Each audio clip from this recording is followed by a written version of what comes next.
तशाही स्थितीमध्ये सावरकरांनी त्या सागराला अगस्त्य ऋषींची भीती दाखवलेली आहे. सावरकर बंडखोर होते. ते म्हणतात त्या सागराला की तू मला परत ने, नाहीतर मी कुणाला सांगेन, जो आचमनी एका आचमनामध्ये तुला पिऊन गेला होता त्या अगस्त्य ऋषींच्याकडे मी तुझी तक्रार करेन, असं सावरकर त्या सागराला सांगतायत. सावरकरांचा स्वभाव असा बंडखोर होता. महाराष्ट्राचं कुलदैवत आदिशक्ती श्री तुळजाभवानी, ज्यांच्या कृपा आशीर्वादानं मला रोजचा श्वास आणि घास मिळतो, ते माझे आध्यात्मिक सद्गुरू सज्जनगड निवासी सद्गुरू श्री समर्थ रामदास स्वामी, ज्यांनी महाराष्ट्राला सुखद स्वराज्याचा स्वातंत्र्य सूर्य दाखवला, ते तुमचे, माझे, आपल्या सगळ्यांचे लाडके राजे छत्रपती शिवाजी महाराज, ज्यांच्या विचाराचा वसा आणि वारसा घेऊन महाराष्ट्राच्या कानाकोपऱ्यामध्ये 5000 पेक्षा अधिक व्यासपीठांच्यावरती उभं राहण्याची संधी मला मिळाली. ते भारताच्या स्वातंत्र्य संग्रामातले थोर स्वातंत्र्य सेनानी, महान क्रांतिकारकांचे मुकुटमणी, लेखक, कवी, पत्रकार, नाटककार, कादंबरीकार, इतिहासकार, क्रांतिसूर्य, स्वातंत्र्यवीर विनायक दामोदर सावरकर, ज्यांनी माझ्याकडून क्रांतिकारकांच्या चरित्राचा आणि सावरकरांच्या विचारांचा, साहित्याचा अभ्यास करून घेतला. ते स्वातंत्र्यवीर सावरकरांचे कार्यवाह, त्यांची योग्यता इतकी होती की 16 वर्ष त्यांनी स्वातंत्र्यवीर सावरकरांची घरदार संसार सगळं सोडून अविरत सेवा केली. आणि म्हणून मृत्यूसमयी स्वातंत्र्यवीर सावरकरांनी आपल्या पुस्तक प्रकाशनाचे सगळे अधिकार ज्यांना दिले, ते स्वातंत्र्यवीर सावरकरांचे कार्यवाह आणि माझे गुरु कैलासवासी आचार्य बाळाराव सावरकर, आपल्या सगळ्यांच्या वतीनं प्रथमतः या सगळ्या थोर विभूतींना विनम्रपणानं अभिवादन करतो. पंचवटी ज्येष्ठ नागरिक संघाचे अध्यक्ष, सर्व पदाधिकारी आणि स्वातंत्र्यवीर सावरकरांनी या देशासाठी केलेल्या कार्यातली काही क्षण अनुभवण्यासाठी या ठिकाणी उपस्थित असलेल्या माझ्या देशबंधूंनो आणि भगिनींनो, प्रथमतः मगाशी ज्याचा उल्लेख केला त्या आपल्या ज्येष्ठ नागरिक संघातल्या सर्व सभासदांचं, की ज्यांचे या मासामध्ये जन्मदिन साजरे झाले, त्या सगळ्यांचं माझ्या वतीनं हार्दिक हार्दिक अभिनंदन करतो आणि प्रभू श्री रामाकडे प्रार्थना करतो की त्यांना सुदृढ आयुष्य आणि उत्तम आरोग्य या भविष्यकाळात पुढे लाभावं, दीर्घायुष्य लाभावं.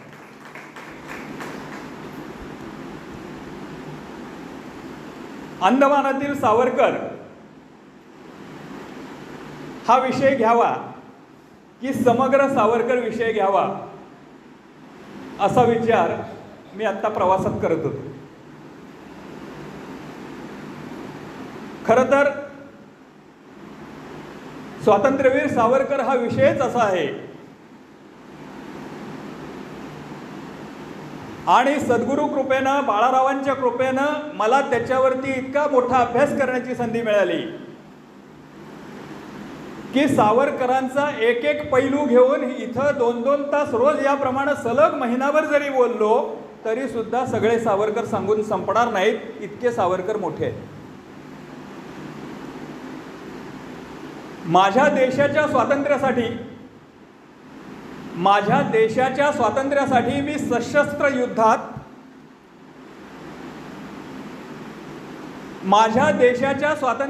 मी सशस्त्र युद्धात शत्रूस मारेन आणि शिवाजीसारखा विजयी होऊन माझ्या मातृभूमीच्या मस्तकावरती स्वराज्याचा अभिषेक करेन, किंवा चाफेकरांसारखा फाशी जाऊन मरेन. माझ्या देशाच्या स्वातंत्र्यासाठी यापुढे मी सशस्त्र युद्धात शत्रूस मारिता मारिता मरे तो झुंजेन. व अवघ्या 14 वर्षाचं वय असलेल्या एका मुलानं नाशिक जिल्ह्यातल्या भगूर गावामध्ये आपल्या राहत्या घरातल्या देवघरामधल्या अष्टभुजा देवीच्या पायावरती हात ठेवून ही शपथ घेतली आणि पुढचं सगळं आयुष्य हे मातृभूमी तुझला मनवाही आले, वक्तृत्व वाघ विभवही तुझं अर्पी आले, तू तेची अर्पिली नवी कविता रसाला, लेखा प्रतिविषय तुझे अनन्य झाला. अशा पद्धतीनं आपलं सर्वस्व, अनन्य असा शब्द त्याच्यामध्ये आहे, अनन्य म्हणजे दुसरं काही नाही असं आपलं सर्वस्व या मातृभूमीच्या चरणावरती अर्पण केलं. आपलं लेखन अर्पण केलं, आपली प्रतिभा अर्पण केली, आपलं घर अर्पण केलं, आपला संसार अर्पण केला, आपला देह अर्पण केला. जे जे स्वतःकडे म्हणून होतं ते सगळं सगळं या देशासाठी अर्पण करून टाकलं. अशा एका वीराचा इतिहास, त्यातले काही क्षण, काही पैलू आपल्याला आपल्या इथं बघायचे आहेत. स्वातंत्र्यवीर सावरकरांच्या चरित्राचा ज्यावेळेला आपण अभ्यास करतो त्यावेळेला त्या चरित्रामध्ये काही पर्व आहेत. आता पर्व कशाला म्हणतात? पर्व त्या कालखंडाला म्हणतात की ज्या कालखंडामध्ये एखाद्या व्यक्तीनं असेल, एखाद्या पुस्तकानं असेल, एखाद्या संस्थेनं असेल, एखाद्या राजकीय पक्षानं असेल, परिस्थितीमध्ये आमूलाग्र बदल केलेले आहेत, बदल घडवलेले आहेत.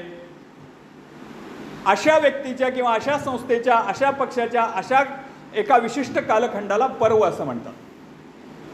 मग सावरकरांच्या चरित्राचा ज्यावेळेला आपण अभ्यास करतो त्यावेळेला सावरकरांचा बालपण हे एक पर्वच आहे. कारण सावरकरांनी आपल्या बालपणामध्ये मित्रमेळ्यासारखी संस्था स्थापन केली, अभिनव भारतासारखी संस्था स्थापन केली आणि भगूर आणि नाशिकमध्ये आपल्या पुढच्या क्रांतिकार्याची बीजे रोवली. त्यामुळं सावरकरांचं बालपण हे पण एक पर्वच आहे. पुढं स्वातंत्र्यवीर सावरकर नाशिकमधून पुण्यामध्ये महाविद्यालयीन शिक्षणासाठी जेव्हा आले त्यावेळेला फर्ग्युसन महाविद्यालयामध्ये शिकत असताना त्याने पुण्याच्या कालखंडामध्ये जे काम केलं ते सुद्धा एक पर्वच आहे. त्याच्यातली एकच घटना आपल्याला सांगता येईल की पुण्यामध्ये आल्यानंतर स्वातंत्र्यवीर सावरकरांना लोकमान्य टिळकांचा सहवास लाभला आणि लोकमान्य टिळकांच्या प्रेरणेनं स्वातंत्र्यवीर सावरकरांनी ब्रिटिश सरकारच्या विरोधातलं पहिलं आंदोलन पुण्यामध्ये केलं आणि विदेशी कपड्यांची होळी पुण्याच्या लकडी पुलाजवळ केली. तिथं स्मारक आहे. या देशातली सगळ्यात पहिली विदेशी कपड्यांची होळी लोकमान्य टिळकांच्या प्रेरणेनं पुण्यामध्ये सावरकरांनी केली. अशा अनेक कामं सावरकरांनी फर्ग्युसन महाविद्यालयामध्ये असताना केली. त्याची शिक्षा म्हणून त्यांना महाविद्यालयानं अनेक त्यांच्यावरती शिक्षा दिलेल्या होत्या महाविद्यालयानं. आता त्या फर्ग्युसन महाविद्यालयात जिथं स्वातंत्र्यवीर सावरकर राहत होते त्या कक्षाला, त्या खोलीला कोनशिला बसवून नाम दिलेलं आहे, सावरकरांचा गौरव केलेला आहे. पण त्यावेळेची परिस्थिती अशी होती की ब्रिटिशांच्या विरोधात उठाव करणाऱ्या सावरकरांना त्यावेळेला त्या महाविद्यालयाने शिक्षा दिलेली होती.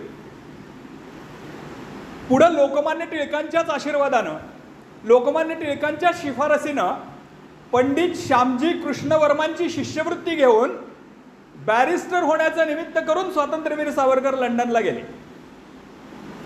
त्या लंडनच्या वास्तव्यामध्ये इंडिया हाऊसमध्ये राहत असताना मदनलाल धिंगरासारख्या एका क्रांतिकारकाला ब्रिटनमध्ये, इंग्लंडमध्ये क्रांती करण्याची प्रेरणा त्यांनी दिली 1857च्या स्वातंत्र्य समराचं पुस्तक लिहिलं, असंख्य कार्य तिथं पण केलं, आणि सगळ्यात महत्त्वाचं त्यांचं गाजलेलं कार्य म्हणजे इंग्लंडमधून भारतीय क्रांतिकारकांसाठी पुस्तकांमध्ये लपवून पिस्तुलं पाठवण्याचं काम सावरकरांनी तिथं केलं. म्हणून सावरकरांचं इंग्लंडमधलं जे काम आहे ते सुद्धा एक पर्वच आहे. किती मोठा इतिहास आहे तो. इंडिया हाऊस मधला इतिहास खूप मोठा आहे. गदर पक्षाला सावरकरांनी मदत केली, भारतातल्या क्रांतिकारकांना शस्त्र पाठवली, मदनलाल धिंगरासारखा क्रांतिकारक तिथं तयार केला.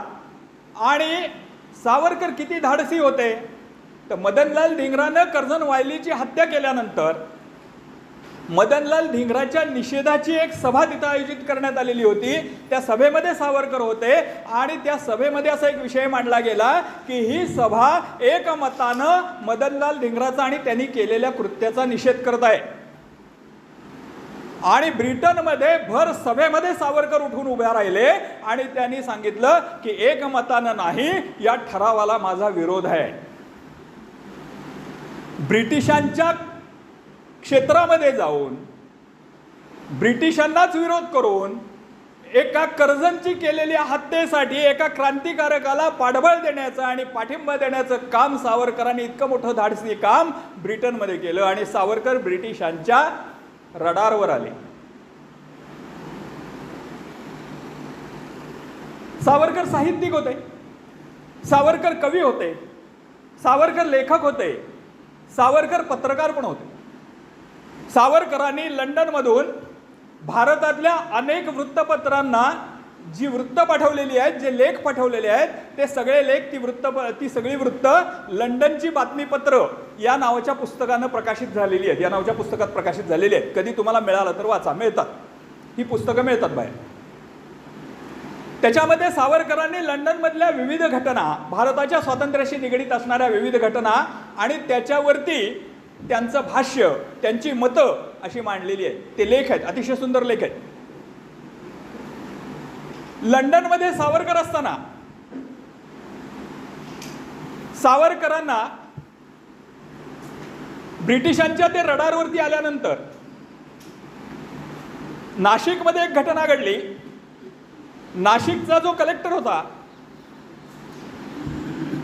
नाशिकच्या कलेक्टरची अनंत कान्हेरेनं हत्या केली. जॅक्सन नाव त्याचं.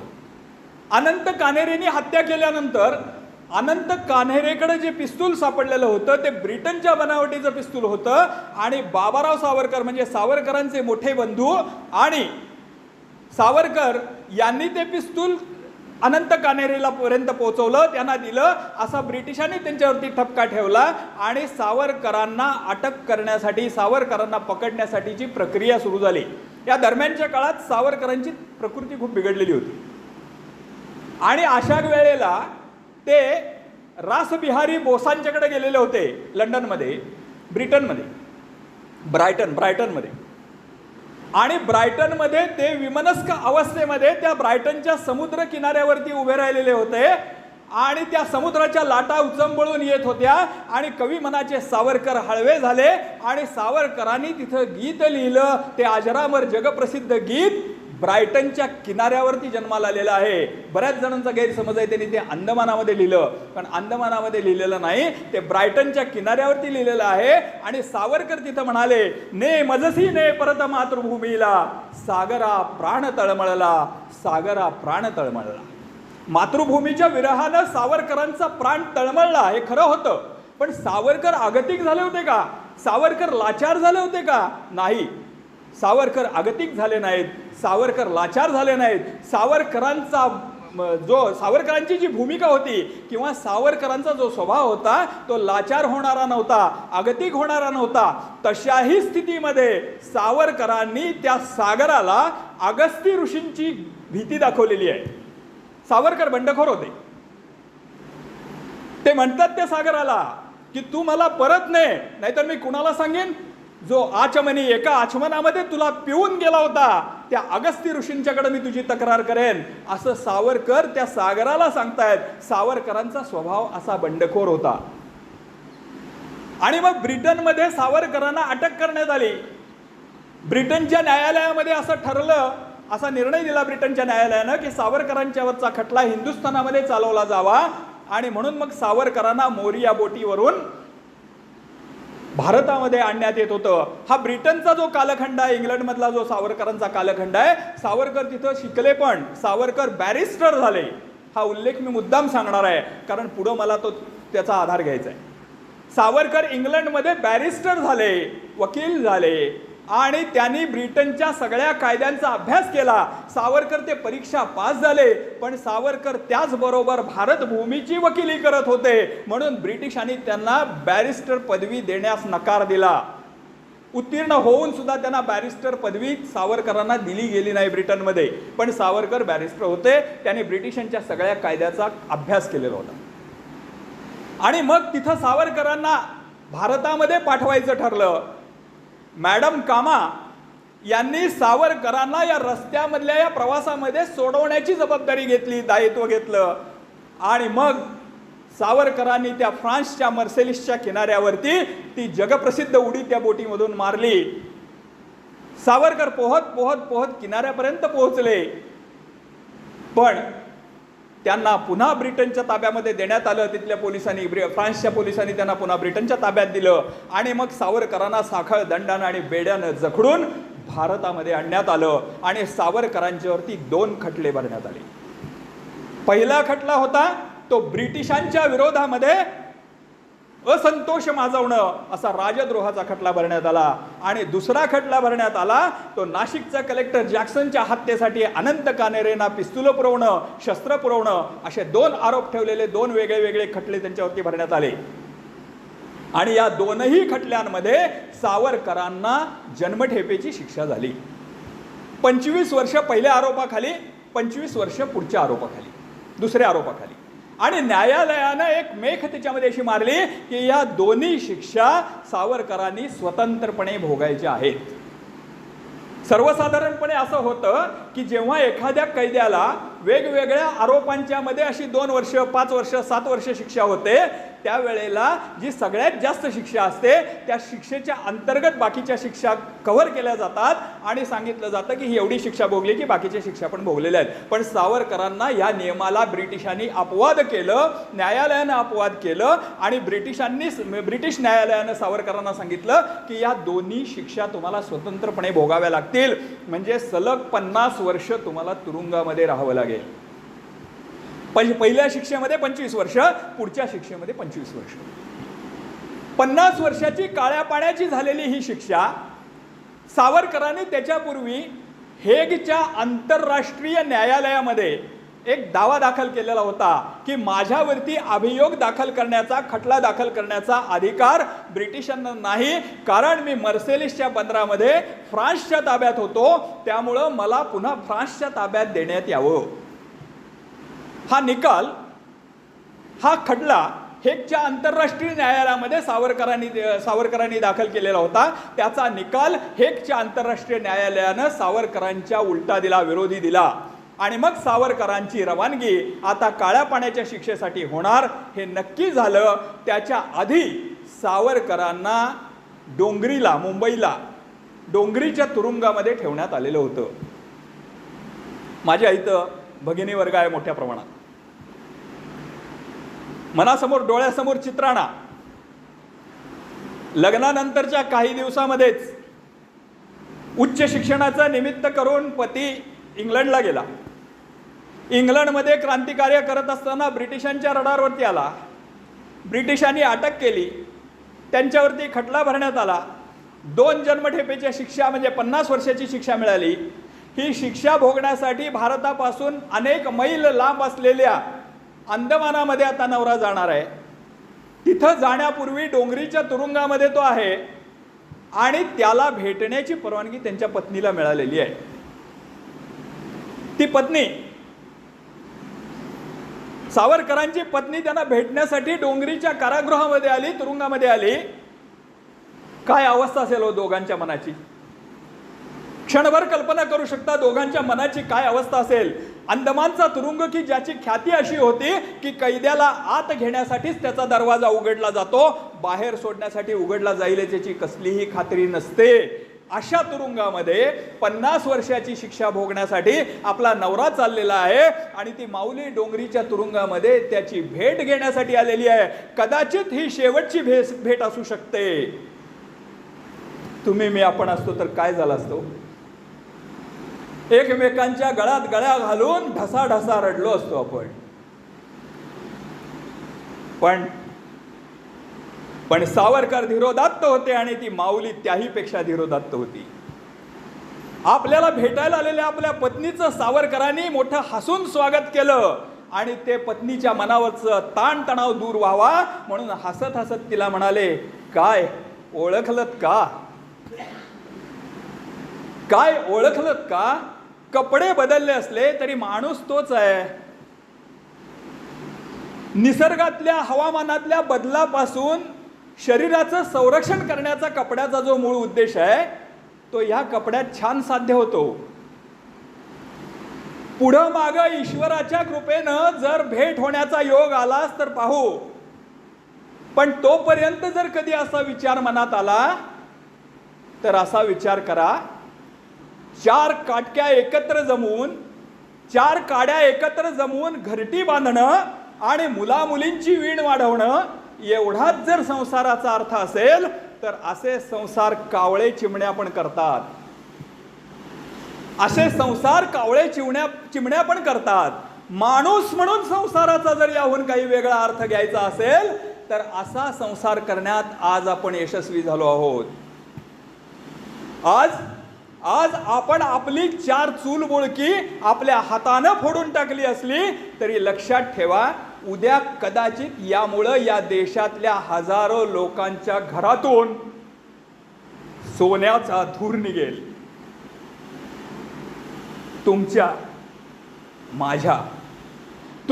माझ्या घरातून सोन्याचा धूर निघावा म्हणून आपली 4 चूलबुळकी स्वतःच्या हातानं फोडून टाकून आणि त्याच्यामध्ये समाधानी राहा असा आपल्या पत्नीला मृत्यूच्या शिक्षेवरती जाताना उपदेश करणारा महाराष्ट्राचा जर कोण क्रांतिकारक असेल तर तो एकमेव स्वातंत्र्यवीर सावरकर आहे असं म्हणावं लागेल.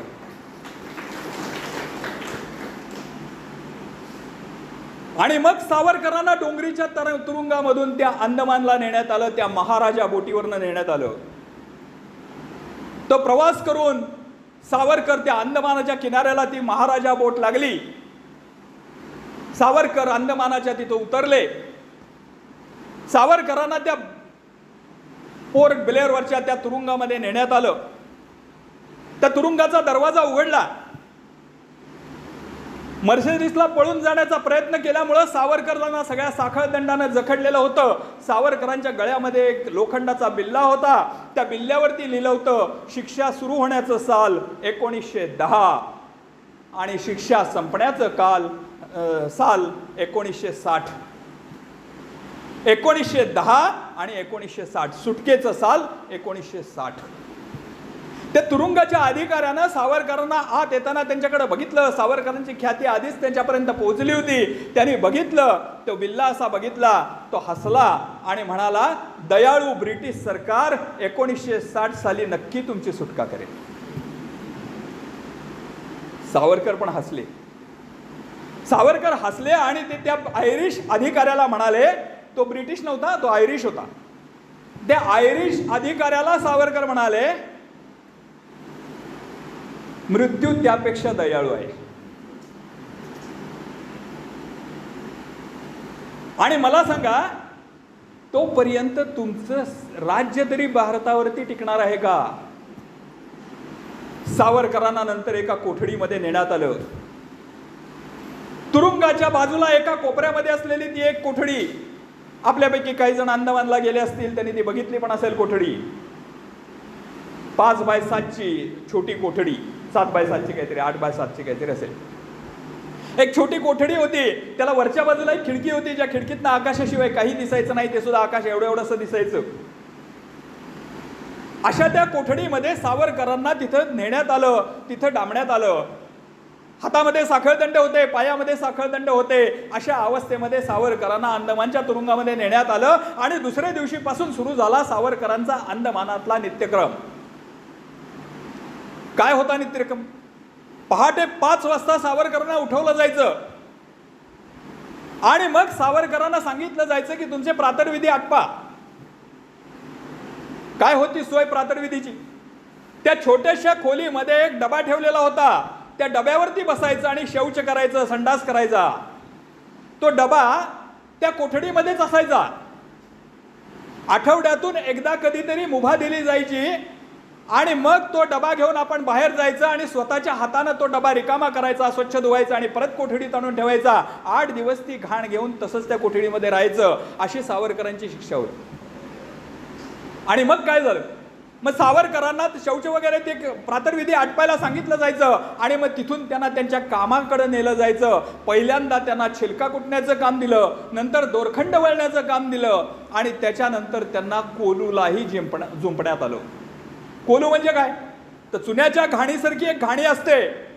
त्याच्यामध्ये नारळाचे तुकडे टाकले जातात, खोबऱ्याचे तुकडे टाकले जातात आणि जिथं बैलाला जुंपतात तिथं कैद्याला जुंपलं जायचं. ने मजसी ने परत मातृभूमीला, सागरा प्राण तळमळला, अशी सुंदर सुंदर कविता लिहिणारे सावरकरांचे ते नाजूक हात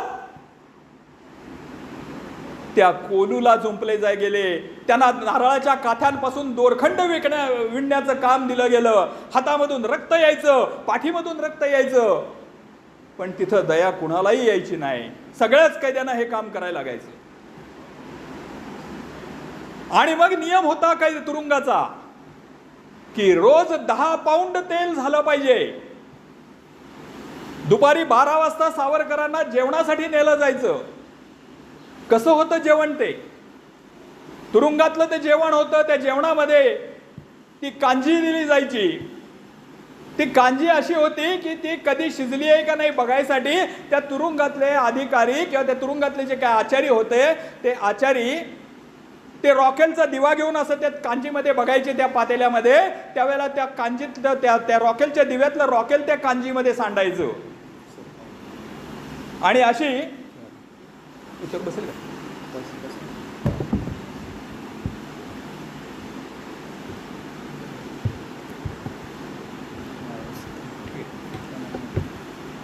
सुरू आहे ना? अशी रॉकेल मिश्रित कांजी सावरकरांना खायला लागायची. अंदमानातल्या रानभाज्या त्या तुरुंगामध्ये आणल्या जायच्या आणि त्या तशाच कापून शिजवल्या जायच्या. बऱ्याचदा कैद्यांना त्या भाज्यांमध्ये सापाचे आणि गोमीचे तुकडे सापडायचे. अशा भाज्या सावरकरांना त्या अंदमानामध्ये खायला लागल्या.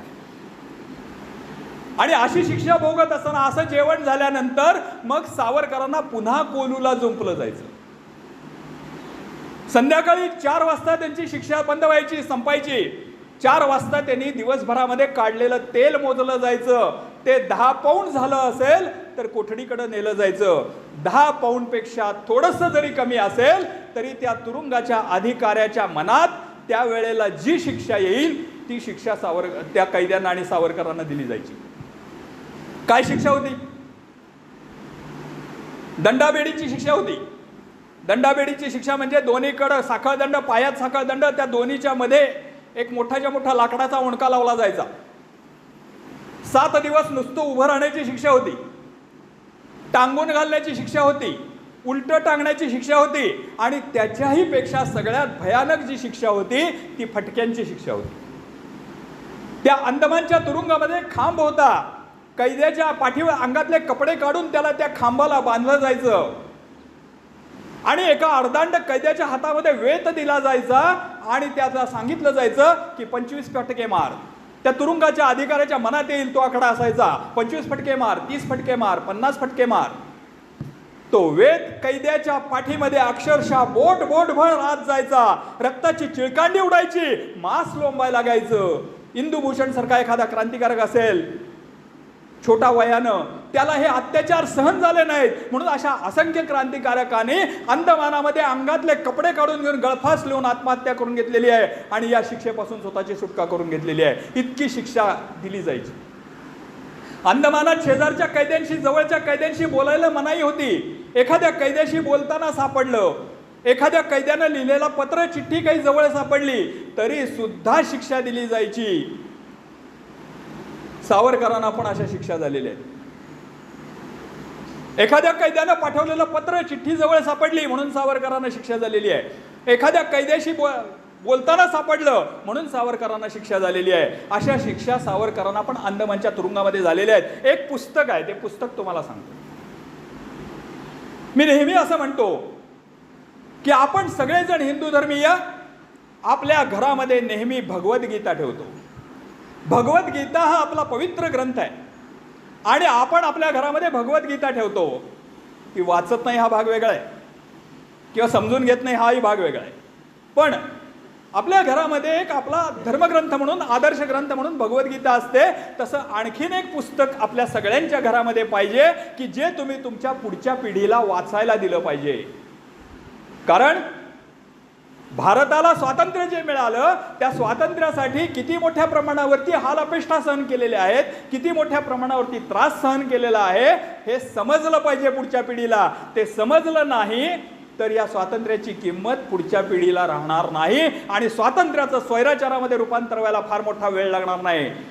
मी जे स्वातंत्र्य उपभोगतोय, मी जे स्वातंत्र्य आता उपभोगतोय ते अशा अनेक क्रांतिकारकांच्या मृतदेहावरती साकारलेलं आहे, उभारलेलं आहे. हे भावी पिढीला कळणं आज खऱ्या अर्थानं गरजेचं आहे आणि म्हणून हे पुस्तक आपल्या सगळ्यांच्या घरी पाहिजे. ते पुस्तक आहे माझी जन्मठेप. स्वातंत्र्यवीर सावरकरांनी अंदमानच्या त्यांच्या शिक्षेच्या कालखंडावरती 2 पुस्तकं लिहिली. एक लिहिलं ते माझी जन्मठेप आणि दुसरं लिहिलं ते काळे पाणी. काळे पाणी ही कादंबरी, पण माझी जन्मठेप हे सावरकरांचं आत्मचरित्र आहे. ते आपल्या सगळ्यांच्या घरी पाहिजे. त्याच्यामध्ये सावरकरांनी त्या अंदमानामध्ये कसे कसे हाल झाले, किती मोठ्या प्रमाणावरती यातना दिल्या गेल्या, कुठल्या कुठल्या कैद्यांना कशा पद्धतीचा त्रास झाला आणि सावरकरांनी या सगळ्यावरती मात करून अंदमानामध्ये कोणतं कोणतं कार्य केलं, कशा पद्धतीचं कार्य केलं हे सगळं सविस्तर दिलेलं आहे. त्यातला काही भाग मी आता अंदमानातील सावरकर असा विषय असल्यामुळे आपल्यासमोर ठेवणार आहे की जो भाग आपण कधीही ऐकलेला नाही, आपण कधीही पाहिलेला नाही, आपण कधीही वाचलेला नाही.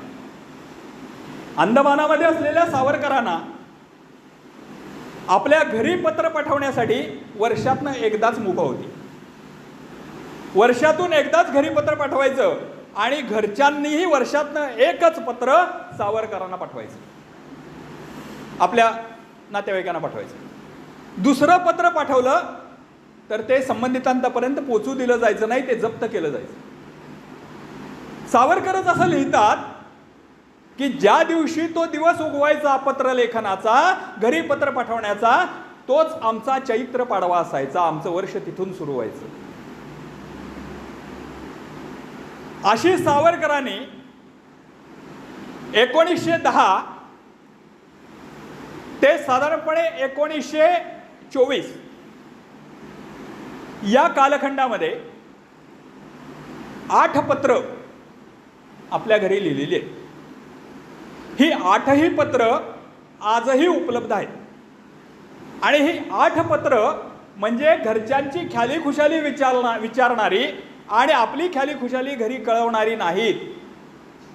ही 8 पत्र जी आहेत, ही 8 पत्र म्हणजे भारताचा, महाराष्ट्रातला आपला एक क्रांतिकारक, स्वातंत्र्यवीर विनायक दामोदर नावाचा क्रांतिकारक 50 वर्षाची जन्मठेपेची शिक्षा भोगण्यासाठी अंदमानामध्ये गेलेला असताना, तिथल्या अनंत यमयातना सहन करत असताना सुद्धा देशाचा कसा विचार करत होता याची मूर्तिमंत उदाहरणं आहेत ही पत्र. म्हणजे कुणाला लिहिलीत ही पत्र?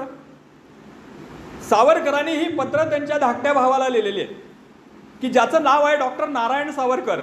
त्यांना घरी बाळ या नावानं संबोधलं जायचं. या बाळनं लिहिलेली ही सगळी 8ची 8 पत्र आहेत आणि या 8 पत्रांचं एक पुस्तक आता प्रकाशित झालेलं आहे, अंदमानच्या अंधेरीतून असं त्या पुस्तकाचं नाव आहे.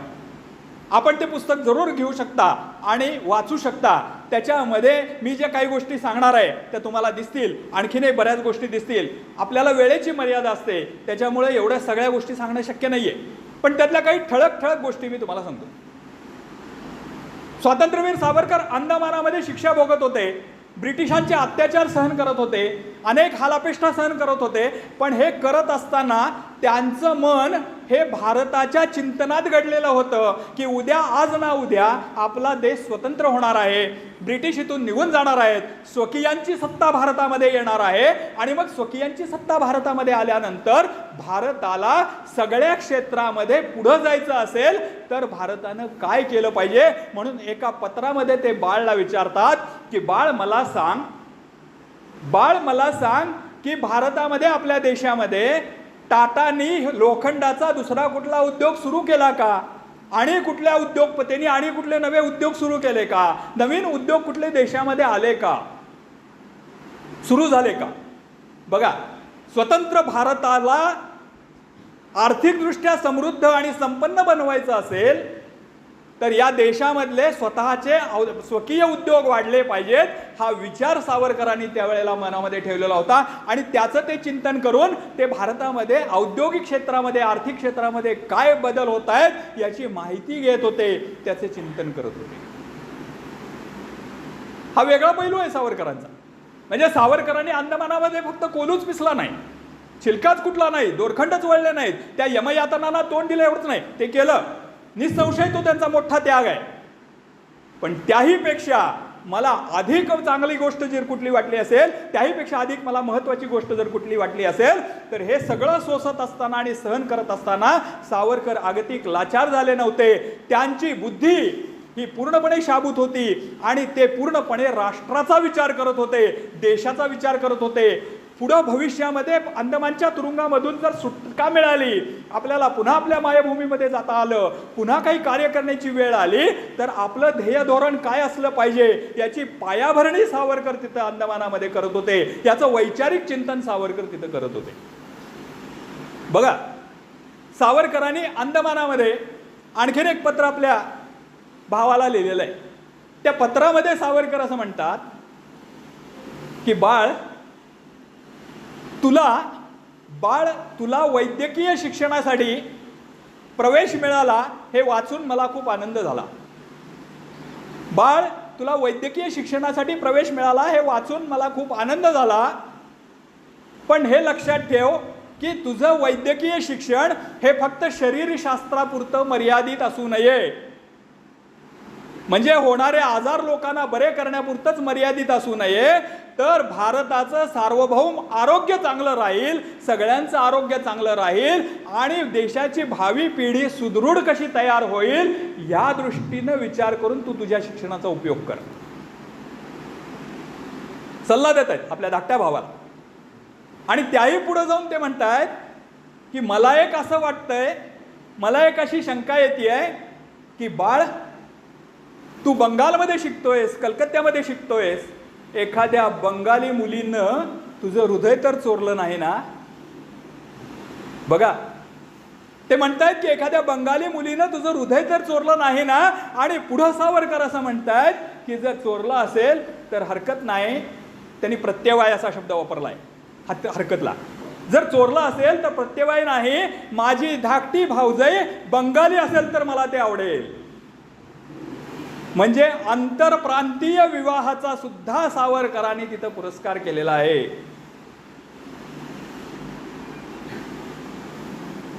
आंतरजातीय तर केलायच, त्या विषयाकडे मी येणार आहे, पण आंतरप्रांतीय पुरस्काराचा सुद्धा सावरकरांनी तो विचार केला. आणि नुसताच विचार केला नाही तर त्याच्यासाठी आपल्या भावाला प्रोत्साहन पण दिलं. पुढं त्यांच्या भावानं जे खरोखरच एका बंगाली मुलीशी लग्न केलं आणि सावरकरांची धाकटी भाऊजाई ही बंगाली होती. हा देश अखंड राहायचा असेल, हा देश एकसंध राहायचा असेल आणि भारत म्हणून राहायचा असेल, या देशाला म्हणे कधी मध्ये मला एकाने कुणीतरी असं विचारलं की या देशाला म्हणे हा देश तुकड्या तुकड्यात होता आणि या देशाला एकसंध केलं ते ब्रिटिशांनी केलं.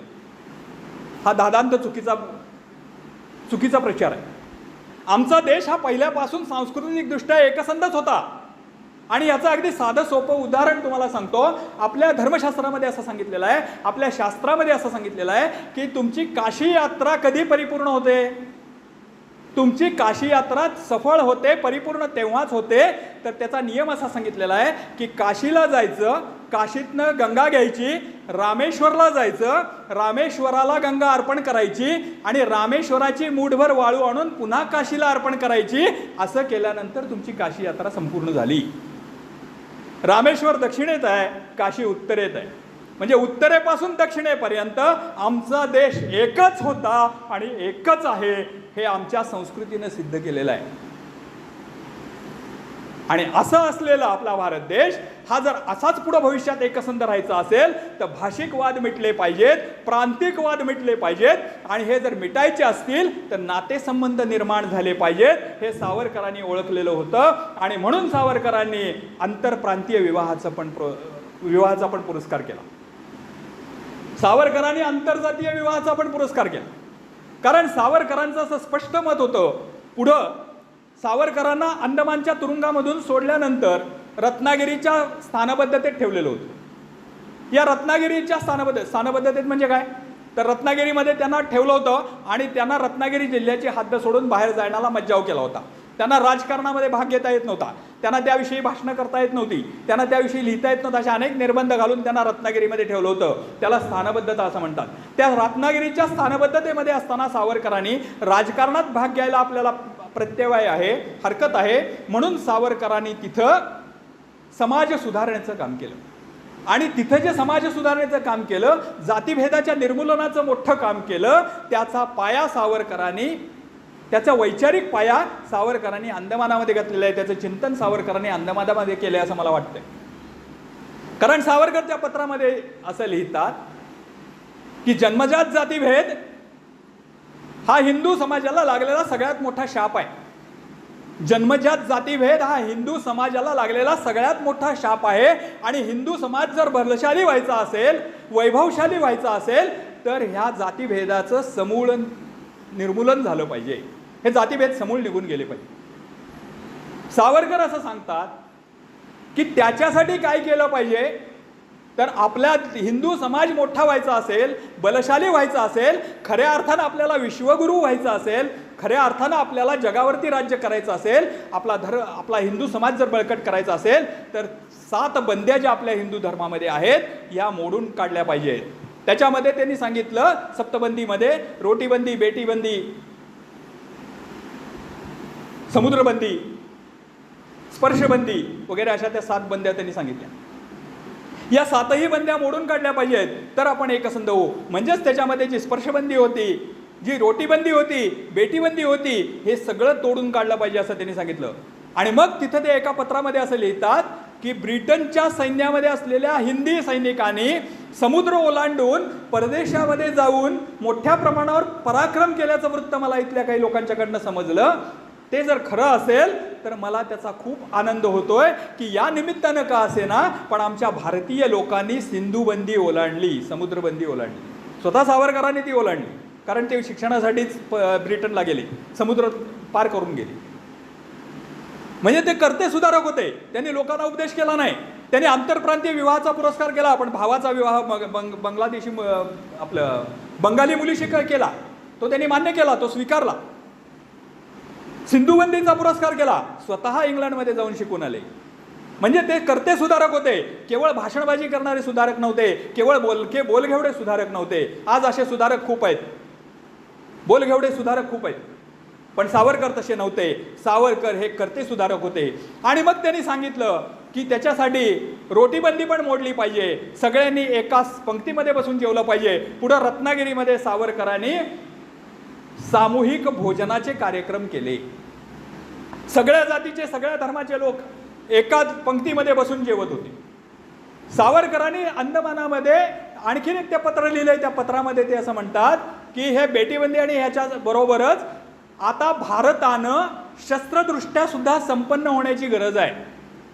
कारण देशाच्या संरक्षणाचा विचार त्यांनी त्याच्यामध्ये मांडलेला आहे. आणि ते म्हणतात, सावरकरांचं असं मत होतं की राष्ट्राच्या सीमा या तलवारीच्या टोकानं चाखायच्या असतात. शस्त्रे न रक्षती राष्ट्रे शास्त्र चिंता प्रवर्तते, असं सावरकर म्हणायचे. म्हणजे राष्ट्राचं रक्षण जर कशानं होत असेल तर ते शस्त्रानंच होतं. सावरकरांच्या नंतर आज स्वातंत्र्यानंतर आज 70-80 वर्षानंतर सुद्धा आपल्याला सावरकरांचं हे द्रष्टेपण अनुभवायला आलं. कारगिलच्या युद्धापासून असेल ते परवाच्या अगदीच्या युद्धापर्यंत असेल, पाकिस्तान बरोबर झालेल्या, सगळीकडं भारताकडं अत्याधुनिक शस्त्र होती, अद्ययावत शस्त्र होती, म्हणून आपण शत्रूवरती विजय मिळवू शकलो. हे त्रिवार सत्य आहे. म्हणून सावरकर असं म्हणतात की देशाचं रक्षण जर करायचं असेल, देश सुरक्षित राहायचा असेल, तर देशानं अद्ययावत शस्त्रांनी सज्ज असलं पाहिजे. आपलं सैन्य हे कमकुवत असता कामा नये, ते अद्ययावत असलं पाहिजे. तिथं बसून सावरकर म्हणतायत की चीनमध्ये प्रजासत्ताक राज्य निर्माण झालं आणि ते भावाला असं म्हणतायत की चीनमध्ये प्रजासत्ताक राज्य निर्माण झालं ही आजची घटना आहे असं म्हणू नकोस. म्हणजे सावरकरांनी प्रजासत्ताक लोकतंत्राचा सुद्धा पुरस्कार, त्याच्यावरचं चिंतन सुद्धा अंदमानामध्ये केलं. आणि सावरकर म्हणतात की तो हे एका दिवसात घडलं असं बाळ समजू नकोस, याच्यासाठी 50 वर्षाची चीनची तपश्चर्या कारणीभूत आहे.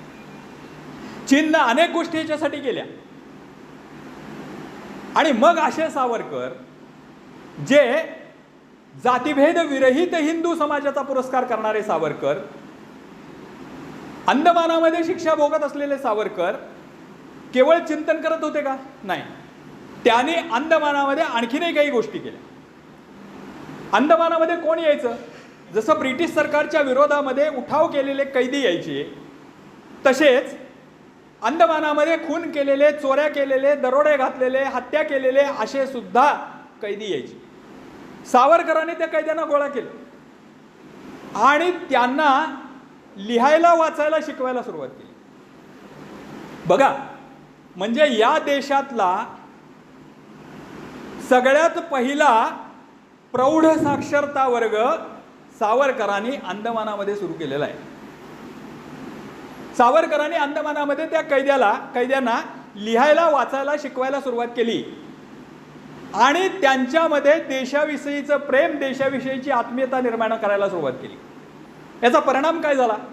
याचा परिणाम असा झाला की ते जे सैनिक, ते जे गुन्हेगार होते, हे गुन्हेगार ज्या वेळेला त्यांची शिक्षा भोगून बाहेर पडले, त्यावेळेला ते भारतामध्ये आले आणि भारतामध्ये आल्यानंतर त्यांनी अंदमानामध्ये राजबंद्यांच्या कशा पद्धतीनं हाल अपेष्टा होतात, त्यांना कशा पद्धतीनं त्रास दिला जातो, याची रसभरीत वर्णनं आणि चित्र काढून देशामध्ये वाटायला सुरुवात केली.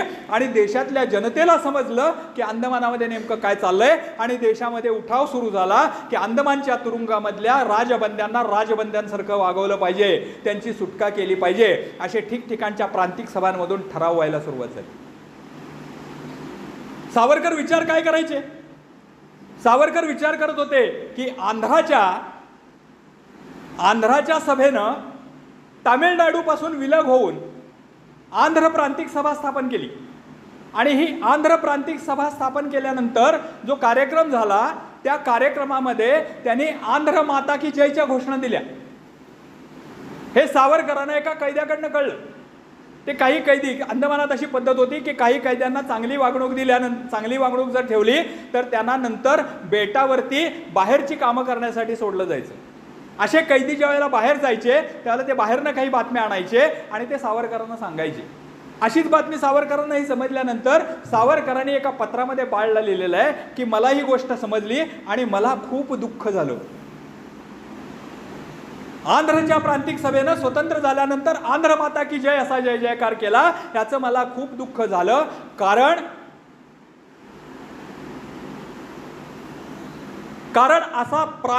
अशी प्रांतिक अस्मिता जर डोक्यावर काढायला लागली तर या देशाची शक्ल होतील.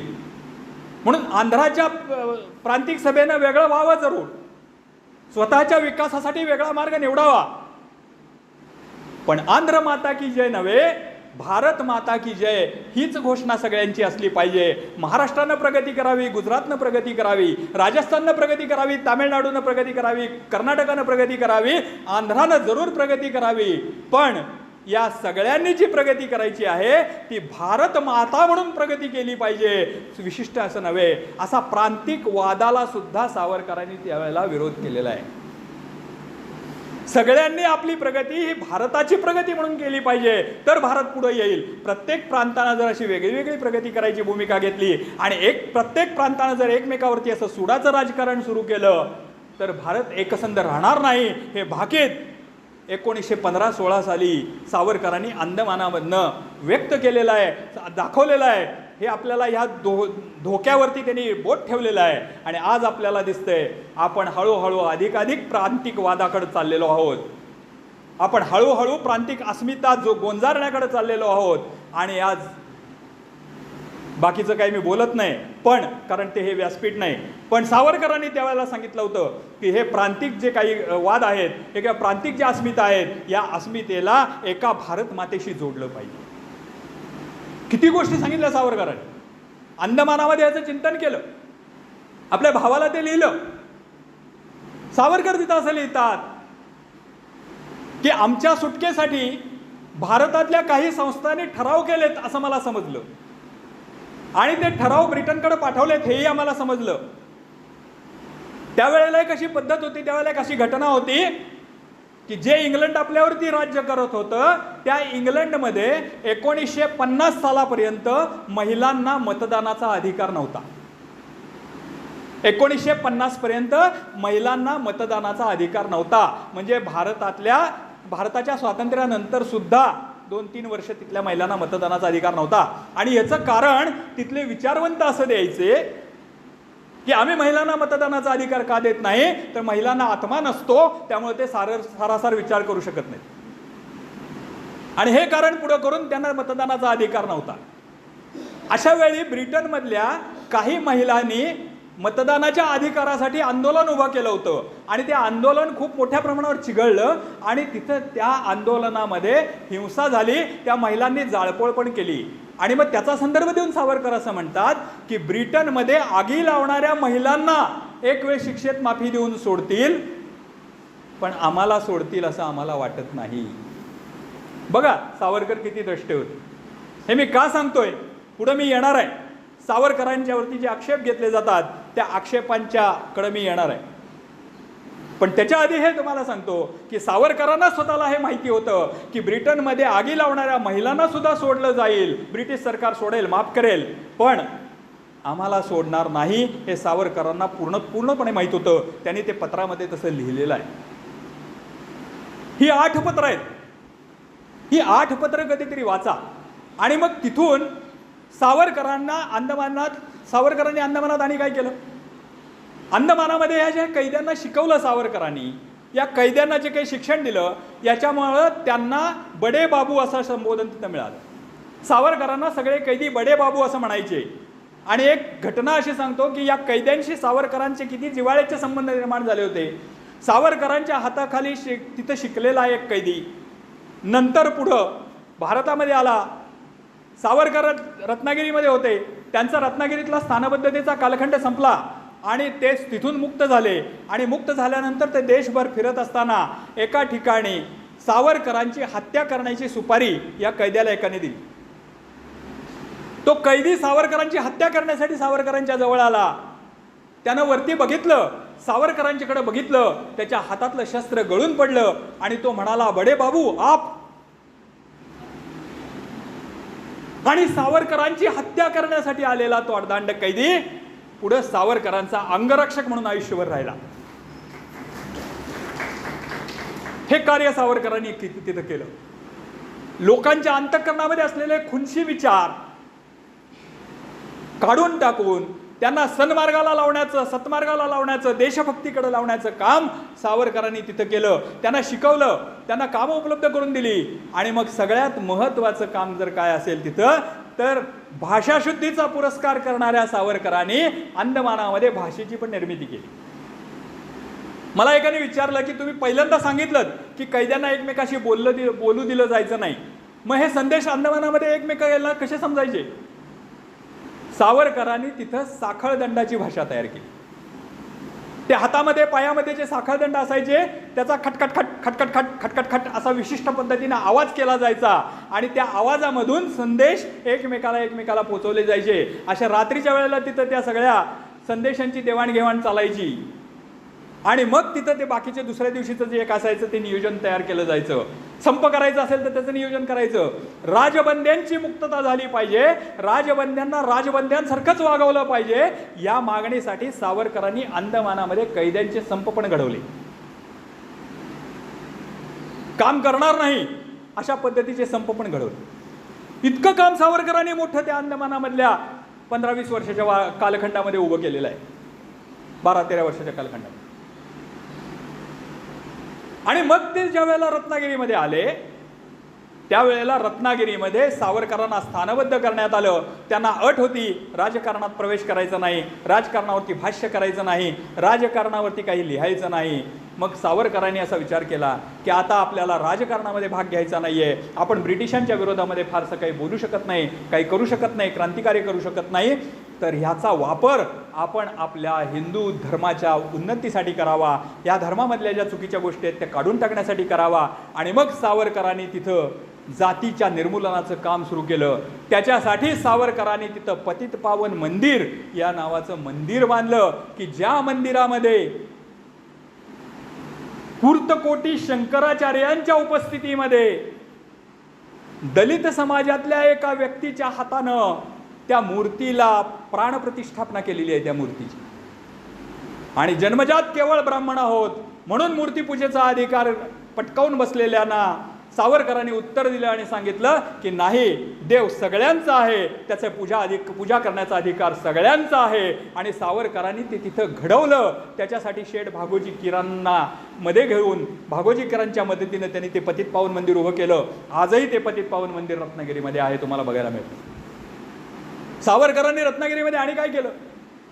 सावरकरांनी रत्नागिरीमध्ये सावरकरांच्या असं लक्षात आलं की एक पतित पावन मंदिर आपण उभं केलं, पण या देशामधले जो पिचलेला खंगलेला जो दलित समाज आहे, या दलित समाजाला सन्मानानं जगायचं असेल तर याला मूळ प्रवाहामध्ये आणलं पाहिजे. जे जे अधिकार बाकीच्यांना आहेत ते यांनाही मिळाले पाहिजेत आणि मग मंदिर प्रवेशाचे पण अधिकार यांना मिळाले पाहिजेत. म्हणून सावरकरांनी रत्नागिरीमध्ये जे विठोबाचं मंदिर आहे, पुरातन मंदिर, त्या मंदिरामध्ये पूर्वास्पृश्य असा शब्द सावरकर वापरायचे, अस्पृश्य शब्द वापरत नव्हते. त्यांचं म्हणणं असं होतं की हे पूर्वास्पृश्य आहेत, पूर्वी अस्पृश्य होते, आज आता अस्पृश्य नाहीत, आज आम्ही त्यांना स्वीकारलेलं आहे, आज आम्ही त्यांचे आहोत, ते आमचे आहेत. आणि मग सावरकर असं म्हणतात की त्या पूर्वास्पृश्यांना त्या मंदिरामध्ये प्रवेश दिला पाहिजे. म्हणून सावरकरांनी एक दिवस तो कार्यक्रम आयोजित केला. रत्नागिरीतल्या सनातनांनी त्याला विरोध करायला सुरुवात केली आणि एका बाजूला पूर्वास्पृश्यांसह सावरकर उभे होते, एका बाजूला सावरकरांना विरोध करण्यासाठी हे सगळे सनातनी उभे होते. आणि ज्या वेळेला वाद सुरू झाला, सावरकरांनी तिथं अगदी छोटंसं एक थोडंसं भाषण केलं. ते भाषण इतकं प्रभावी होतं की सावरकरांना विरोध करण्यासाठी म्हणून जे सनातनी तिथं आले होते त्यांनीच सावरकरांचा जय जयकार करायला सुरुवात केली. आणि त्यांच्या उपस्थितीमध्येच सावरकरांनी तिथं पूर्वास्पृश्यांचा मंदिर प्रवेश घडवला. डॉक्टर बाबासाहेब आंबेडकरांनी पंढरपूरमध्ये विठ्ठल मंदिर हरिजनांसाठी खुलं केलं. त्याच्या आधी 15 वर्ष सावरकरांनी रत्नागिरीतलं विठ्ठल मंदिर हरिजनांसाठी खुलं केलेलं आहे.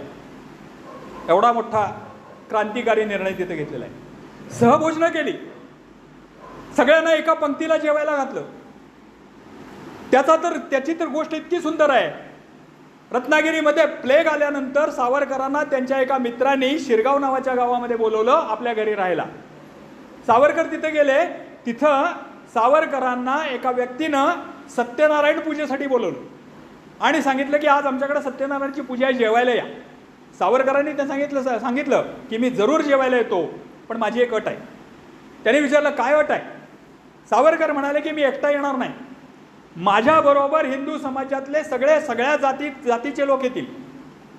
त्या सगळ्यांना एकाच पंक्तीमध्ये एकाच ठिकाणी माझ्या बरोबरीने जर तुम्ही जेवायला देणार असाल तर मी तुमच्याकडे जेवायला येईल. त्या शिरगावकरांनी ती अट मान्य केली आणि देशामधलं सगळ्यात पहिलं सहभोजन त्या शिरगावमध्ये रत्नागिरीजवळ झालं की जिथं आपले जातीचे भेद सगळे विसरून, जाती विसरून सगळा सकल हिंदू समाज एका पंक्तीमध्ये जेवायला बसलेला होता. हे घडवलं सावरकरांनी. आणि सावरकरांचं रत्नागिरीतलं हे जातीभेद निर्मूलनाचं जे काम होतं हे किती मोठं झालं. मालवणला पूर्वास्पृश्यांची एक परिषद भरवली गेली. त्या परिषदेनं एकमतानं ठराव केला त्या परिषदेच्या संयोजकाने की खऱ्या अर्थानं पूर्वास्पृश्यांसाठी मोठ्या प्रमाणावरती काम जर कोणी केलं असेल तर सावरकरांनी केलेलं आहे. त्यामुळं मालवणच्या या पूर्वास्पृश्य परिषदेचं अध्यक्षपद सावरकरांनी भूषवावं. आणि सावरकर त्या पूर्वाश्र परिषदेचे अध्यक्ष झाले. ते तिथं अध्यक्ष म्हणून गेले कार्यक्रमाला. आणि तिथं सावरकरांच्या असं लक्षात आलं की काही दलित समाजातल्या तरुणांनी असा प्रस्ताव ठेवला की आम्ही हिंदू धर्म सोडतोय का तर आम्हाला जानवं घालण्याचा अधिकार नाहीये. आणि म्हणून सावरकरांनी तिथं जानवी आणली आणि त्या तरुणांना सांगितलं की जानवं घालण्याचा अधिकार हा जन्मसिद्ध अधिकार नाहीये. मी तुम्हाला जानवी देतो, तुम्ही ती जानवी परिधान करा, काय होते ते मी बघतो. आणि सावरकरांनी तिथं दलितांनाही जानवं घालण्याचा हक्क अधिकार मिळवून दिला. एवढं मोठं काम रत्नागिरीसारख्या सनातन भूमीमध्ये सावरकरांनी केलेलं आहे. हे आपल्याला विसरून चालणार नाही. हे आपल्याला लक्षात ठेवावं लागेल. का? कारण सावरकरांच्या या कार्याचं महात्मा गांधींनी सुद्धा गौरवानं उद्गार काढलेले आहेत. सावरकरांच्या या कार्याबद्दल, सावरकरांच्या या समाज सुधारण्याच्या कार्याचे विठ्ठलरामजी शिंदेनी कौतुक केलेलं आहे. महर्षी धोंडो केशव कर्वेने कौतुक केलेलं आहे सावरकरांच्या या कामाचं.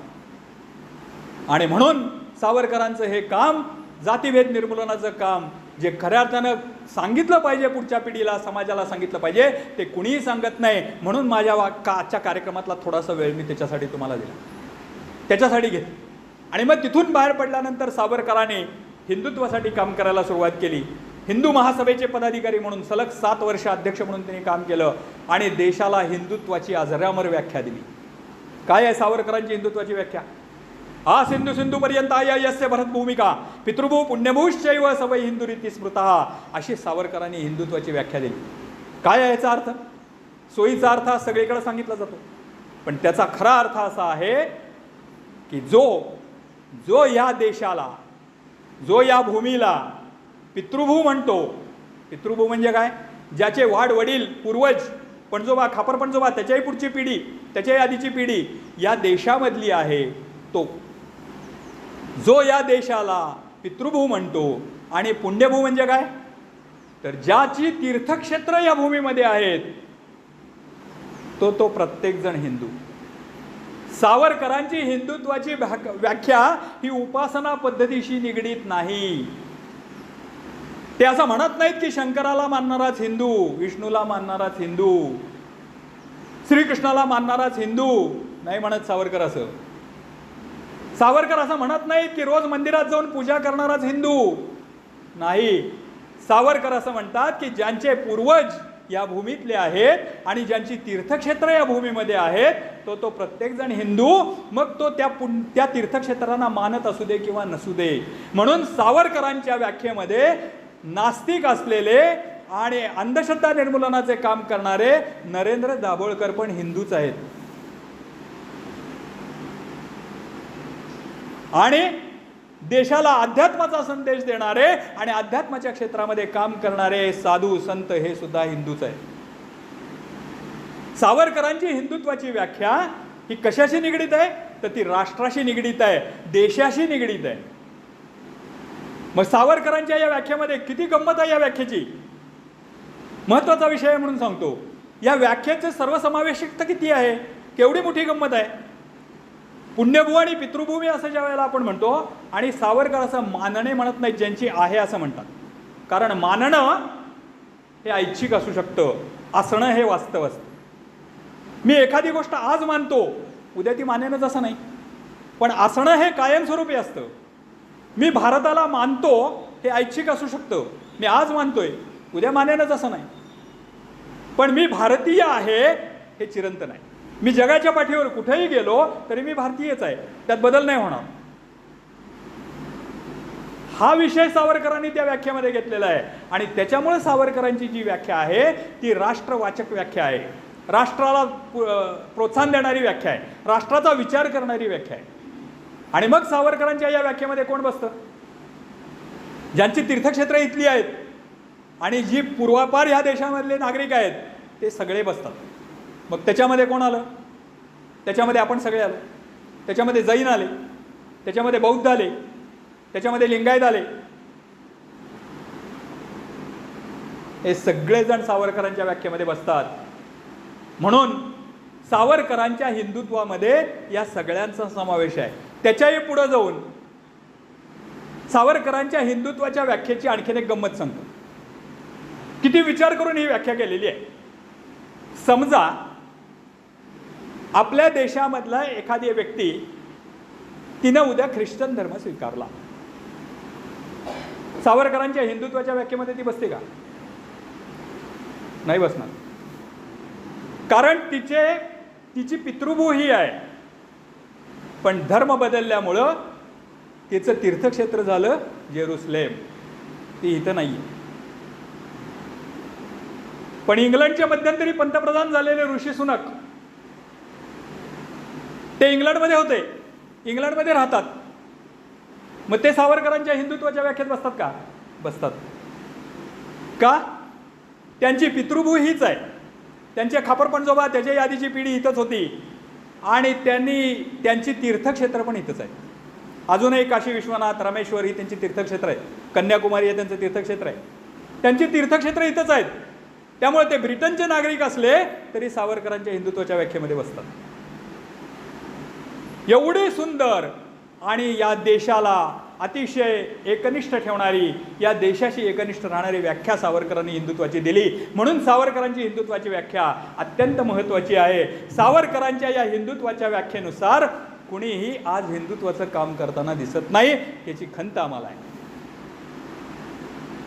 कारण सगळीकडे जाती धर्म हिंदुत्ववादी म्हणलं की हिंदुत्ववाद्यांना बदनाम करण्याचं षडयंत्र आज सगळीकडे हे झालं दिसतंय आपल्याला.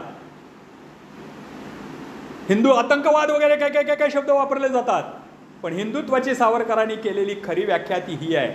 आणि मग पुढे सावरकर असं म्हणतात की मी खऱ्या अर्थानं साम्यवादी आहे, समाजवादी आहे, समतावादी आहे. बघा, कट्टर हिंदुत्वाचा पुरस्कार करणारे सावरकर म्हणतात की मी खऱ्या अर्थानं साम्यवादी, समतावादी आहे. पण पुढे ते असं म्हणतात की हिंदूंनी हिंदुत्व टाकून द्यायला काही हरकत नाही, पण कधी? जेव्हा बाकीचे धर्म आपला धर्मविशिष्ट अहंकार टाकून देतील त्यावेळेला हिंदूंनी पण आपलं हिंदुत्व सोडावं. पण जोपर्यंत बाकीचे धर्म आपला धर्मविशिष्ट अहंकार जपून ठेवतायत तोपर्यंत हिंदूंनी हिंदुत्वाचा पुरस्कार केला पाहिजे, नाही तर हा धर्म या जगाच्या पाठीवरून लयाला जाईल. हे बाकीत आहे सावरकर. आणि असे सावरकर ज्यांनी हिंदुत्वाचा पुरस्कार केला, असे सावरकर ज्यांनी जातीभेद विरहित हिंदू समाजाचा पुरस्कार केला, हे सावरकर पुढं देशाच्या सुरक्षेबाबत सुद्धा हेच सांगतात.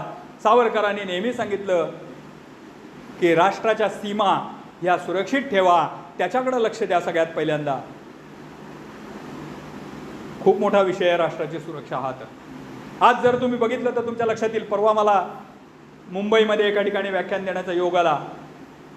त्यांनी विषयच दिला होता बांगलादेशी घुसखोर आणि रोहिंगे म्हणून. किती मोठ्या संख्येनं रोहिंगे आणि बांगलादेशी घुसखोरीत आपल्या देशामध्ये आलेले आहेत, तुम्हाला कल्पनाही करता येणार नाही. इतक्या मोठ्या प्रमाणावर त्याची संख्या आपल्या देशामध्ये आहे आणि अजूनही ते येत आहेत. पूर्णपणे सुरक्षा व्यवस्था नष्ट करण्याचं सामर्थ्य घेऊन येत आहेत. आणि याच्यासाठी सावरकरांचा विचार महत्त्वाचा आहे, याच्यासाठी सावरकर महत्त्वाचे आहेत. सावरकर महत्त्वाचे का आहेत? तर देशाच्या हितासाठी सावरकर महत्त्वाचे आहेत. सावरकरांनी खूप काही काही गोष्टी सांगितल्या. सावरकरांचं द्रष्टेपण, एक उदाहरण सांगतो. ज्या वेळेला प्रजासत्ताक राष्ट्र निर्माण केलं गेलं आणि ज्या वेळेला इथं लोकशाही रुजवण्याचा प्रयत्न सुरू झाला त्यावेळेला सावरकरांनी सांगितलं होतं की या देशातल्या लोकांना वर्षानुवर्ष गेली हजारो वर्ष हुकुमशाहीमध्ये राहायची सवय आहे. या देशातल्या लोकांनी हुकुमशाही अनुभवलेली आहे हजारो वर्ष. त्यामुळे लोकशाही म्हणजे काय हे पहिली 25 वर्ष या देशातल्या लोकांना शिकवा आणि मगच लोकशाहीचा प्रयोग या देशामध्ये करा. नाहीतर लोकशाहीच्या पडद्याआडून नवी राजेशाही या देशामध्ये अस्तित्वात येईल.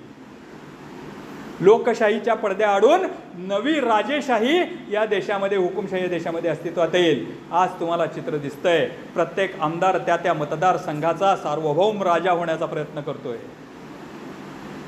5 वर्षातून एकदा हात जोडून लोकांच्या दारी येतो आणि मग नंतर पुढं 5 वर्ष लोकांना हात जोडून त्याच्या दारी जावं लागतं.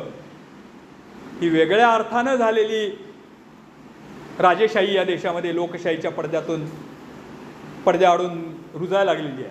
का? तर लोकशाहीमध्ये मला काय अधिकार आहेत हे आपल्याला माहितीच नाही, आपण कोण आहोत हे आपल्याला माहितीच नाही. म्हणून हे शिकवण्याची गरज सावरकरांनी आधी सांगितलेली होती. त्यावेळेला सावरकरांनी हे सांगितलेलं होतं. असे कित्येक सावरकरांची दृष्टी भाकीत आहेत की जी पुढं काळाच्या ओघामध्ये खरी आली, सत्य झाली आणि असं वाटायला लागलं की अरे सावरकरांनी तेव्हाच जर सांगितलं होतं, तेव्हाच जर देशाने याचा विचार केला असता आणि हे जर आत्मसात केलं असतं तर कितीतरी प्रमाणात बदल आज मोठ्या प्रमाणावरती घडले असते, कितीतरी मोठ्या प्रमाणावरती आपण पुढे गेलो असतो. आणि म्हणून मी सुरुवातीला सावरकरांची ती कविता सांगितली, हे मातृभूमी तुझला मनवाही आले, वक्तृत्व वाघ विभवही तुझा अर्पी आले, तू तेची अर्पिली नवी कविता रसाला, लेखाप्रती विषय तुझी अनन्य झाला. बघा काढून सावरकरांचं सगळं जीवन काढून बघा, सावरकरांचं सगळं लिखाण काढून बघा, तुम्हाला देशाशिवाय काहीही दिसणार नाही. अगदी सावरकरांनी अंदमानामध्ये जो कमला नावाचं महाकाव्य लिहिलं, किती आहे हो सावरकरांचं साहित्य माहिती आहे का कुणाला? सावरकरांचं साहित्य हे साधारण 2.5 लाख शब्दांचं आहे, 10,000 ओळींचं आहे, 7,000 ओळींची त्यांची नुसती कविताच आहे. एक महाकाव्य सावरकरांनी लिहिलं, आपल्याला सगळ्यांना माहिती असेल, 2 लिहिलीत. एक महाकाव्य आपल्या सगळ्यांना माहिती आहे, कमला नावाचं महाकाव्य. अंदमानच्या तुरुंगामध्ये सावरकरांनी हे कमला महाकाव्य लिहिलं. कसं लिहिलं? चुन्यानं रंगवलेली भिंत होती, ते कोलू पुसून येत असताना कुठेतरी सावरकरांना एक घायपाताचा काटा मिळाला होता, निवडुंगाचा काटा. त्या निवडुंगाच्या काट्यानं सावरकर त्या भिंतीवरती त्या कवितेच्या ओळी लिहायचे. त्या जेलरच्या लक्षात आलं की हे भिंतीवरती काहीतरी लिहितायत. सावरकरांच्या लक्षात आलं की आपल्याला लिहिताना जेलरनं बघितलं, आता उद्या हे नष्ट केलं जाणार आहे. सावरकरांनी भिंतीवरती लिहिलेलं सगळं रात्रीत पाठ करून टाकलं. दुसऱ्या दिवशी त्या जेलरनं त्याच्यावरती चुना लावून टाकला. सावरकरांनी चुन्याने रंगवलेल्या भिंतीवरती पुन्हा दुसऱ्या लिहायला चालू केलं. पुन्हा त्या कैद्याच्या लक्षात आलं की सावरकर परत काहीतरी लिहित आहेत. त्यानं चुना लावून बंद करण्याच्या आधी, रंगवण्याच्या आधी सावरकरांनी त्या सगळ्या ओळी पाठ करून टाकल्या. असं कमला नावाचं महाकाव्य सावरकरांनी त्या अंदमानच्या तुरुंगात भिंतीवरती लिहिलं आणि ते मुखोद्गत केलं आणि पाठ केलं. मुखोद्गत केलं म्हणजे पाठ केलं आणि रत्नागिरीच्या स्थानबद्धतेमध्ये असताना ते सगळे लिहून काढलं. काय महाकाव्य आहे ते? प्रियाची सोन चाफ्याची ती चमेली फुले, प्रियाची सोन चाफ्याची ती चमेली फुले, तो तिच्यावरी ती त्याच्यावरती उधळती फुले, असं त्याच्यात एक ओळ आहे. बघा, कोलूची शिक्षा भोगत असताना, कदान्न खात असताना, फटक्यांची शिक्षा भोगत असताना, दंडावेडी भोगत असताना सावरकरांची मानसिकता किती स्थिर होती बघा. ते तशाही स्थितीमध्ये त्या घायपाताच्या काट्यानं तिथं ते प्रेमकाव्य लिहित होते. पण प्रेमकाव्य लिहिलं का त्यांनी? त्या प्रेमकाव्याचा जो नायक आहे, सावरकर मूळचे बंडखोर वृत्तीचे, त्यांनी चित्र असं रेखाटलंय की सावरकर तो नायक जो आहे, तो नायक त्याचं लग्न होतं त्याच्या प्रियसी बरोबर आणि लग्नाच्या पहिल्याच दिवशी तो सैन्यामध्ये असतो, लग्न होतं प्रेयसी बरोबर. लग्नाच्या पहिल्याच दिवशी त्याला युद्धाला जाण्यासाठी बोलावणं येतं आणि युद्धाला जाण्यासाठी बोलावणं आल्यानंतर तो आपल्या प्रिय पत्नीच्या बाहुपाशातून स्वतःला बाजूला करतो आणि युद्धाला निघून जातो. सावरकरांनी तिथंही देशाला प्राधान्य दिलेलं आहे. असे सावरकर आहेत आणि म्हणून सावरकर समजून घेण्याची गरज आहे. सावरकरांच्यावरचे जे काही आक्षेप आहेत हे सगळे धादांत खोटे आहेत. त्याच्याकडे मी आता जात नाही कारण वेळ खूप झालेला आहे. आपल्याला हे सगळ्यांना हे करायचं आहे. कधीतरी पुढं आपण सावरकरांच्यावरील आक्षेप आणि त्याला उत्तरं याच विषयावरती बोलू. पण माझे गुरु असं म्हणतात की अभ्यासे प्रगटावे अथवा झाकोनी असावे. अभ्यासे प्रगटावे अथवा झाकोनी असावे, प्रगटोनी नासावे हे बरे नोहे. आणि म्हणून जेवढा काही वेळ मला इथं उपलब्ध करून दिला होता तेवढ्या वेळेमध्ये एका वेगळ्या दृष्टिकोनातून सावरकर जेवढे तुमच्यासमोर ठेवता आले तेवढे तुमच्यासमोर ठेवण्याचा एक प्रामाणिक प्रयत्न केलेला आहे. मी हे जे काय आज व्याख्यानाचं पुष्प इथं गुंफलेलं आहे ते स्वातंत्र्यवीर सावरकरांच्या चरणावरतीच अर्पण करतो. आपल्या सगळ्यांच्या साक्षीनं भारतभूमीच्या, भारतमातेच्या चरणावरती अर्पण करतो. मला इथं बोलवलं, तसं बघायला गेलं तर आपल्यापैकी कोणाचीच माझा परिचय नाही, पण मला इथं बोलवलं आणि हे एवढं मोठं व्यासपीठ मला उपलब्ध करून दिलं माझे विचार मांडण्यासाठी. तुम्ही आपण सगळ्यांनी माझे विचार शांतपणाने ऐकलेत. पण खरं सांगू का, या सगळ्यासाठी मी संयोजक किंवा आपण प्रेक्षक आपल्यापैकी कुणाचेही आभार मानणार नाही. तुम्ही म्हणाल काय उद्धट माणूस आहे हो, एवढं आम्ही बोलवलं, एवढा मान सन्मान दिला, एवढं सगळं शांतपणे ऐकून घेतलं, जाता जाता साधे आभार मानणार नाही? नाही मानणार. आभार कुणाचे मानायचे असतात? आभार परक्यांचे मानायचे असतात. तुम्ही मी आपण कधीतरी सुट्टीला एखाद्या आपल्या नातेवाईकाकडे जातो, 8-10 दिवस मस्तपैकी राहतो, खातो पितो मजा करतो, त्यांच्याच खर्चानं सगळं गाव फिरून बघून येतो आणि मग परत येताना दारामध्ये उभा राहून कधी असं म्हणतो का, छान छान माझी व्यवस्था केलीत, मी आपला आभारी आहे? आपण असं कधी म्हणत नाही. कारण ते अंतःकरणाचं अंतःकरणाशी असणारं नातं असतं, हृदयाचं हृदयाशी असणारं नातं असतं. मी इथं आलो ते माझे एवढे सगळे देशबांधव देशभगिनी मला भेटणार आहेत म्हणून आलो. तुम्ही इथं आलात ते आपला एक देशबंधू आपल्या एका क्रांतिकारकाबद्दल काही 4 शब्द त्याला माहीत असलेले मोडके तोडके सांगणार आहे म्हणून आपण इथं आलात सगळेजण. आपल्यातलं हे नातं असंच राहू दे, ते दिवसेंदिवस वृद्धिंगत होत राहू दे, एवढीच अपेक्षा व्यक्त करतो. मला ही संधी उपलब्ध करून दिली त्याबद्दल मी आपल्या सगळ्यांचा मनापासून ऋणी आहे. आभाराचा भार कशाला, आभाराचा भार कशाला, फुलांचे ते हार कशाला, आभाराचा भार कशाला, फुलांचे ते हार कशाला, घर बांधले हृदयामध्ये, आता त्याला दार कशाला, आता त्याला दार कशाला. धन्यवाद धन्यवाद धन्यवाद.